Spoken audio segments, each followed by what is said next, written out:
स्वागत है आपका सीएनएस दृष्टिकोण में। और आज हम लोग बात करेंगे जो चौथी वैक्सीन भारत सरकार ने भारत में रोल आउट करने के लिए उसको संस्वीकृति दे दी है। तो अभी तक दोस्तों भारत सरकार ने 16 जनवरी 2001 से, जैसा कि हम जानते हैं, कोविशील्ड और जिसका सारा शोध एस्ट्राजेनेका और ऑक्सफोर्ड ने किया, इंग्लैंड के संस्थाएं हैं, और भारत में सीरम इंस्टीट्यूट ऑफ इंडिया उसे कोविशील्ड नाम से बना रहा है और उसको अनेक देशों में निर्यात भी कर रहा है। और तो कोविशील्ड वैक्सीन थी 16 जनवरी 2021, और कोवैक्सीन जो भारत सरकार के national institute of virology, Indian council of medical research और भारत बायोटेक ने मिलके उसका शोध किया। उसका सारा प्रारंभिक शोध भारत सरकार के संस्थान में हुआ है। और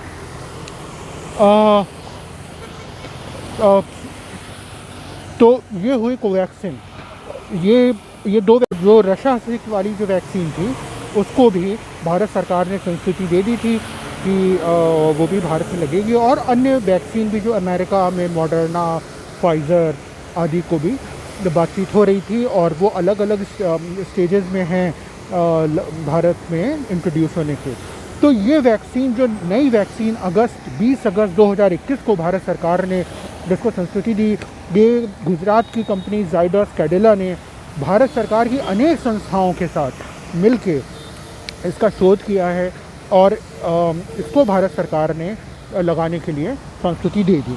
तो ये जो वैक्सीन है ये क्यों ख़ास है, इसका नाम क्या है? पहली बात तो इसका नाम है ज़ाइकोव-डी, ZYCOV-D, ज़ाइकोव-D वैक्सीन। और ये इसकी एक ख़ास बात तो ये है दोस्तों कि ये बिना सुई वाली वैक्सीन है, जिसका मतलब है कि इसको लगाने में सुई नहीं लगती। इसको लगाने में एक एप्लीकेटर लगता है जो हमारी त्वचा की ऊपरी सतह पर काफ़ी प्रेशर के साथ लगता है, और उस प्रेशर से, उस दबाव से हमारी ऊपरी सतह से के जो सेल्स हैं वो उस वैक्सीन का जो दवा है, वैक्सीन है, उसको अंदर ले लेते हैं। ये कोई नई विधि नहीं है, ये बहुत पुरानी विधि है। 1866 में शायद इसका पहली बार इस्तेमाल हुआ, और अनेक बार इसका इस्तेमाल हुआ है। अभी हम लोग जैसे कि स्मॉल पॉक्स में लगती थी, और जहाँ पर बहुत बड़े तादाद में लोगों को लगानी होती थी, वहाँ भी इस विधि का इस्तेमाल हुआ, जिसको जेट इंजेक्टर भी कहते हैं।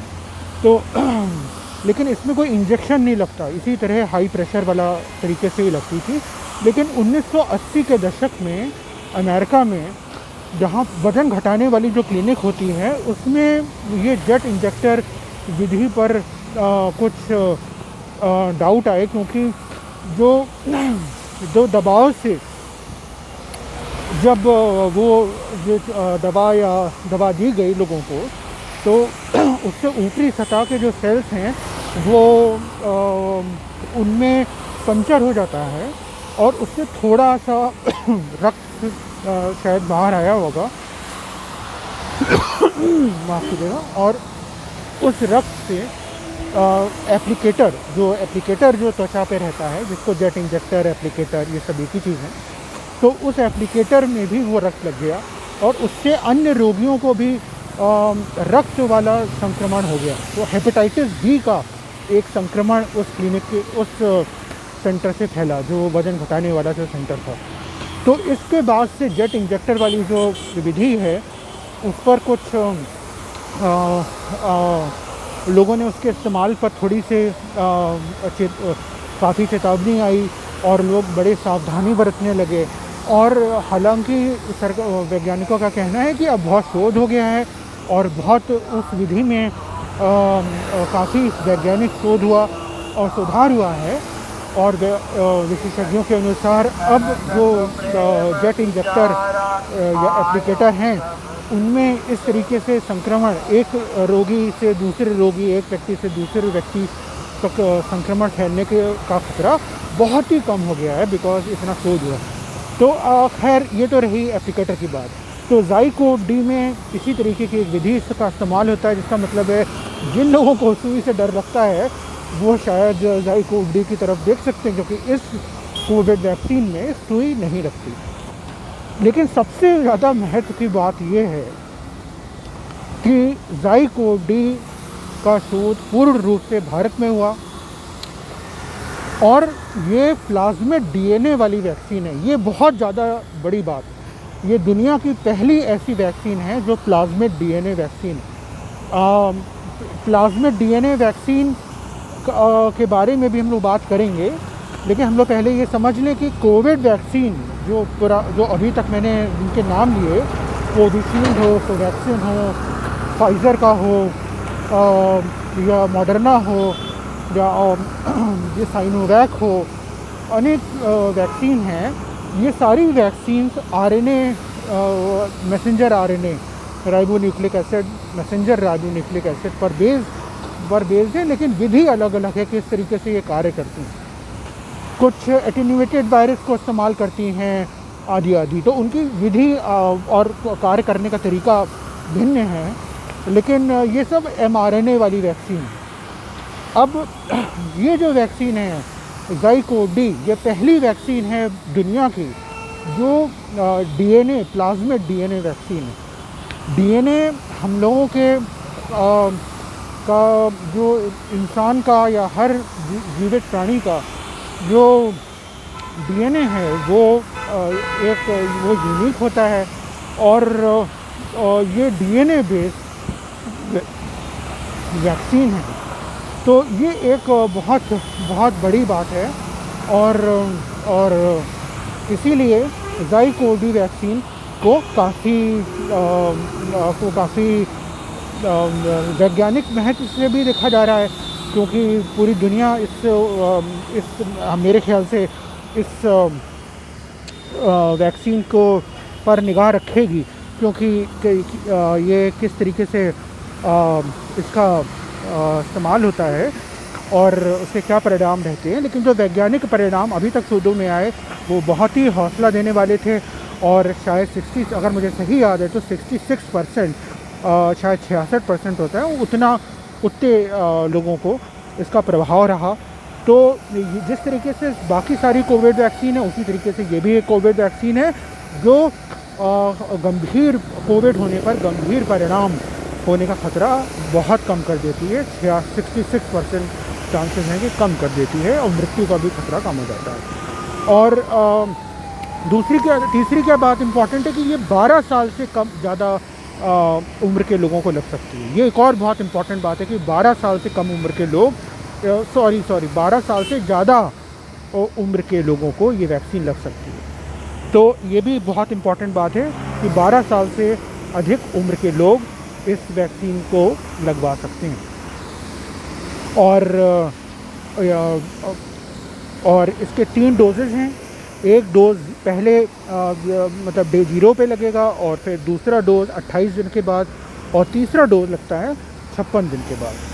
और इसको 2 से 8 डिग्री सेंटीग्रेड टेम्परेचर पर स्टोर करना होता है। बट क्योंकि ये डीएनए वैक्सीन है और mRNA वैक्सीन को रखना में थोड़ा सा कष्ट होता है, टेम्परेचर अगर ऊपर नीचे हो जाए तो यहाँ पे थर्मोस्टेबिलिटी ज़्यादा है इसकी। तो ये टेम्परेचर अगर 25 डिग्री तक भी चला गया, 2 से 8 नहीं 25 डिग्री तक चला गया, तो 3 महीने तक ये वैक्सीन ठीक रहती है। ऐसा जो प्रेस रिलीज़ है जिस कंपनी ने इसको बनाया है उसके हिसाब से ऐसा उसका कहना है।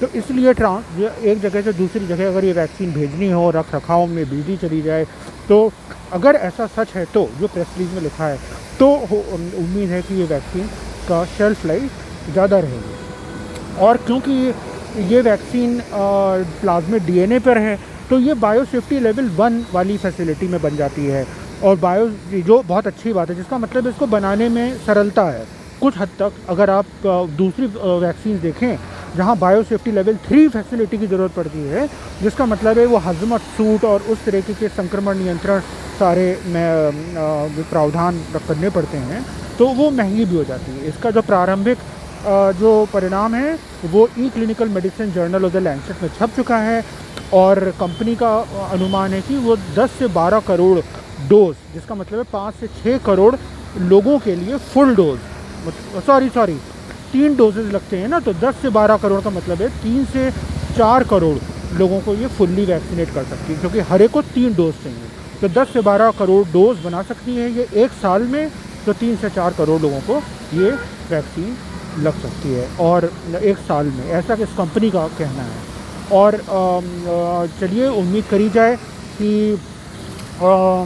ये जो ज़ाइकोव-डी वैक्सीन है, ये भारत सरकार का जो टीकाकरण कार्यक्रम है उसमें एक तेज़ी लाए और एक गंभीरता के साथ ज़्यादा से ज़्यादा लोग पूरी तरीके से उनको टीका लग सके। तो अब हमारे पास एक और वैक्सीन आ चुकी है, ज़ाइकोव-डी, जाइडस कैडिला और भारत सरकार द्वारा निर्मित। हम लोग की CNS का दृष्टिकोण ये है कि भारत सरकार ने के पास जिस वैक्सीन का शोध का जो इंटेलेक्चुअल प्रॉपर्टी है, राइट है, वो उसको सबको, हर कंपनी को अलाउ करे कि वो भी बनाए, हर देश बनाए, जिससे कि पूरी दुनिया में लोग इस ज़ाइकोव-डी हो, कोवैक्सीन हो, उसका निर्माण कर सकें, जो चाहे कर सके कंपनियों अपने अपने देश के नियम के अनुसार, और लोगों को अधिक से अधिक वैक्सीनेट कर सकें। क्योंकि अगर कोविड महामारी को ख़त्म करना है तो हम सबको इकट्ठे करना है, पूरी दुनिया से कोविड को ख़त्म करना ज़रूरी है, ना कि सिर्फ हमारे अपने घर से या हमारे अपने शहर से, देश से, या बल्कि हमें पूरे दुनिया से इसको ख़त्म करना है, इस वायरस को।